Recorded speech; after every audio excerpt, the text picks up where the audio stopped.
hadirin, kami kembali kepada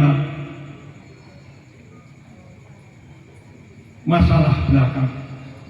Kenapa harus hati yang didahulukan untuk dibersihkan?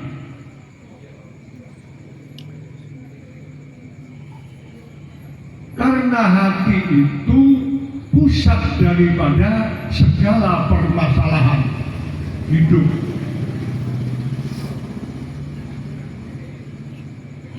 Maka baik dan tidaknya amal kita adalah tergantung pada hati kita.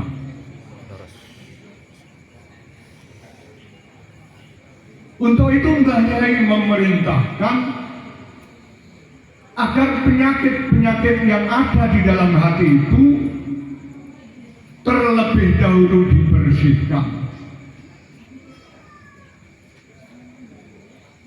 Nah, bagaimana caranya kita mampu mempunyai hati yang sehat, hati yang bersih, hati yang sadar kepada Allah wa Rasulihi sallallahu alaihi wasallam. Tidak diperlukan syarat yang banyak para hadirin. Syaratnya kalau kita ingin mempunyai hati yang baik, satu-satunya syarat hati kita harus mendapatkan hidayah dari Allah Subhanahu wa Ta'ala.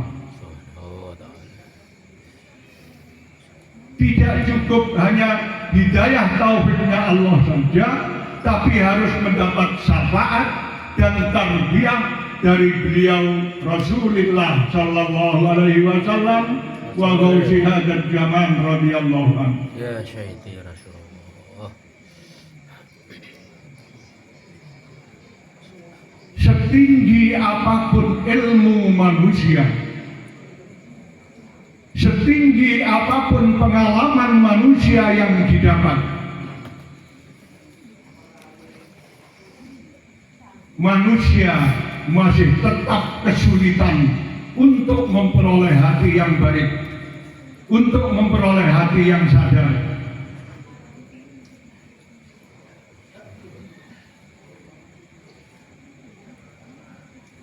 Jadi hal kesadaran ini bukan masalah yang sepele, Pak, bukan masalah yang gampang. Jangankan sadar, ingat kepada Allah saja manusia itu sulit sekali. Bahkan tidak bisa hati kita ingat kepada Allah Subhanahu wa Ta'ala apabila kotoran-kotoran hati kita belum kita bersihkan.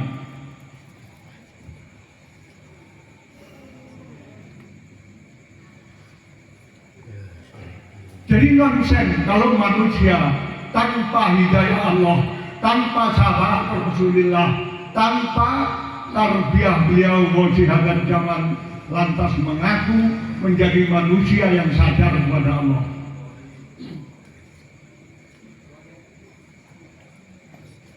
Mari kita membaca sejarah ke belakang tentang diri kita bersama-sama. Bagaimana ceritanya sebelum kita bersama ini mengenal amalan sholawat wahidiyah.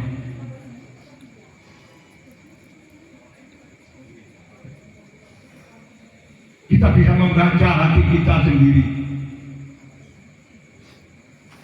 Jangan membaca hatinya orang lain. Kita baca hati kita sendiri. Pada waktu kita belum kenal dengan amalan ya Sayyidi ya Rasulullah, yang jelas kita menjadi manusia yang paling bodoh di dunia ini. Kenapa? Karena dengan Tuhan kita tidak tahu.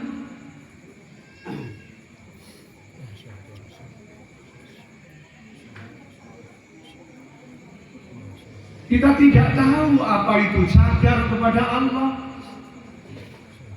apa itu menjalankan perintah Allah. Padahal hidup kita pada waktu itu pun juga sudah dibekali dengan ilmu pengetahuan.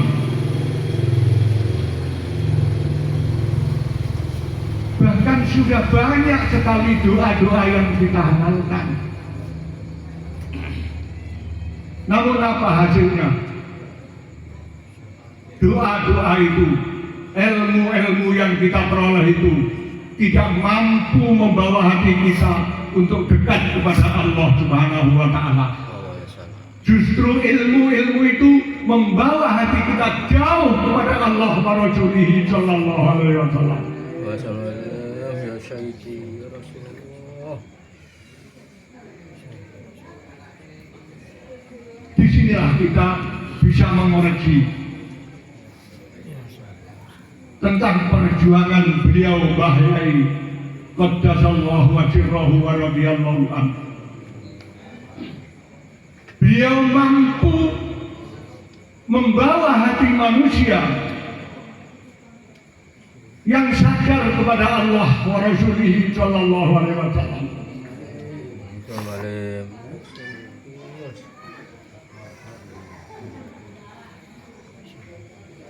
Maka jasa Mbah Yai ini jangan sampai kita rampas.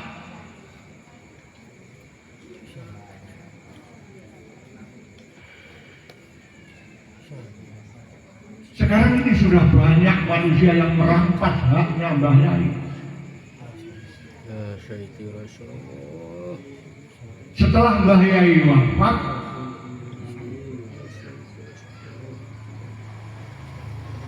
berapa ratus orang yang secara terang-terangan mengaku sebagai Roh.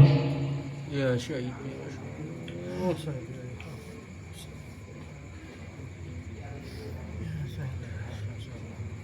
Nah, ini ada dukun wanita mengatakan dukun Wahidiyah yang entah kayak orang mana kurang jelas.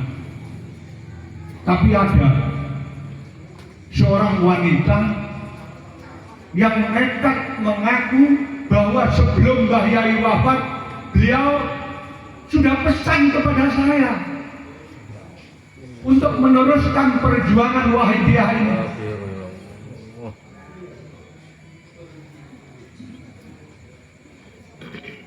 Para hadirin, padahal perjuangan Mbah Yai itu disamakan dengan perjuangan beliau Rasulullah sallallahu alaihi wasallam. Sayangnya beda waktunya. Kalau Rasulullah sallallahu alaihi wasallam ini diberi Allah waktu sampai 1500 tahun. Nah sekarang tinggal ngitung saja. Sekarang tahun Hijriah tahun berapa? Sampai nyampe pada 1500 tahun itu kurang berapa tahun? Berarti dunia ini sudah mepet sekali. Ya Sayyidi. Kalau perjuangan Mbah Yai dikasih Allah waktu selama 100 tahun. 100 tahun dihitung dari Mbah Yai waktu diangkat menjadi Gaus.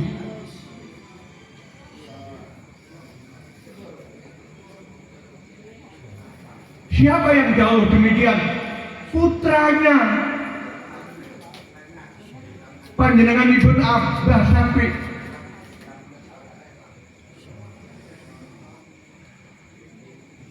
Kita tinggal menghitung saja. Mulai dari Mbah Yai wafat sampai sekarang ini belum ada manusia yang diberi derajat oleh Allah Subhanahu wa Ta'ala yang bisa menyamai derajatnya Mbah Yai. Ya Sayyidi.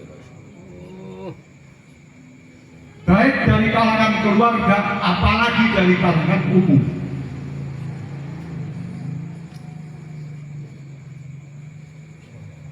Belum ada, Pak. Kata beliau Abbas Syafi'i, kalau nanti sudah ada orang yang mendapat derajat yang lebih unggul daripada derajat yang diberikan Mbah Yai, baru kamu nanti boleh buat guru kepada orang itu. Tapi kalau sekarang belum ada, maka jangan ragu-ragu lagi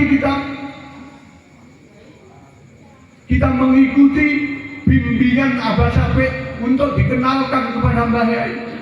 Ya Sayyidi Rasulullah. Jangan takut kepada manusia, tapi takutlah kepada Allah Subhanahu wa Ta'ala. Bagaimana nanti kalau kita mati lantas dimintai pertanggungan jawab oleh Allah Subhanahu wa Ta'ala. Allahumma shalli. Dulu kamu waktu di dunia saya kasih waktu untuk berjuang. Kemana waktu itu kamu habiskan?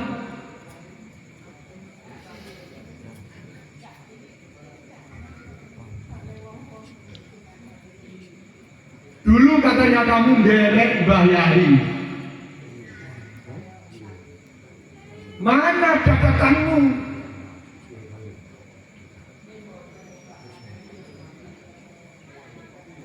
Nah, sebelum kita dituntut yang demikian, mari kita perbaiki mahabbah kita kepada beliau Gausi Hadat Zaman radhiyallahu anhu. Ya Sayyidi. Mudah-mudahan kita bersama senantiasa dipun derekaken melalui perjuangan niki sampai akhir hayat kita. Amin. Dan apa yang kita usahakan bersama tidak sia-sia, tapi diberi barokah oleh Allah Subhanahu wa Ta'ala dunia dan akhirat. Amin.